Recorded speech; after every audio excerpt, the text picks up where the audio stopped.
There are not enough jobs in this country for the beneficiaries that this government is intent on punching down upon. It does not matter how hard you seek to punish people when there are not enough jobs for them to move into. We asked the Prime Minister at question time today if he could guarantee that there was a job available for every job seeker that he seems so intent on punishing. And Mr. Speaker, he deflected from the question. So our point to the government is New Zealanders and young people in particular can't work your ghost jobs. The Prime Minister says that these young people should move to where the jobs are. But again, some of those basic facts. There are 36,000 fewer jobs and there are 10,000 more unemployed young people in the 2 years since this government came to office and implemented their economic policies of firing up the shredder and cutting billions of dollars of investment in our economy and in our people. And Mr. Speaker, that probably explains why New Zealanders are unfortunately leaving in boatloads to the tune of approximately 200 every single day to Australia. Because that is this government's policy on where the jobs are. Mr. Speaker, cuts are not how you build a country. Evidentially, it's how you break one.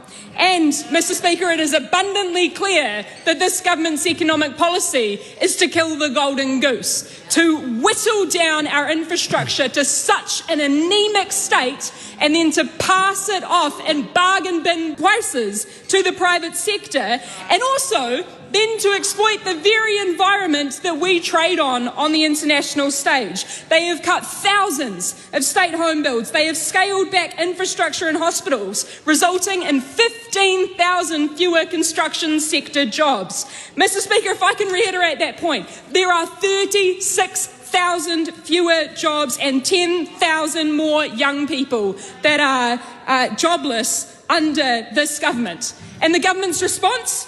To punish those young people and to make them dependent on their parents earning no more than $66,000 per year combined, Mr. Speaker. We asked the Prime Minister today in question time if he had any awareness whatsoever about the specific 2,000 young people who would be disproportionately impacted under the Job Seeker Support Health Condition Disability Benefit. Mr. Speaker, these are young people who are currently experiencing severe mental ill health, who are disabled or profoundly sick, who this government has decided to make dependent on their parents or force them to move somewhere else to where jobs currently don't exist because this government has cutted those very jobs. This is just the latest in a long line of policies which this government has been warned will make more people poor, will make more people homeless, and will actively increase inequality. And what is this government's response to these statements in the House right now? To laugh. Mr. Speaker, I really hope that New Zealanders understand just how much this government laughs at the state of affairs which this government is handing down to future generations. Because this government is choosing to intentionally make life harder for New Zealanders. And what that is exposing is that we are not so much currently in a cost of living crisis, we are in a cost of greed crisis. And this government is fanning the flames with their intentional decisions. But the message that we want New Zealanders to hear, Mr. Speaker, is that things do not have to be this way.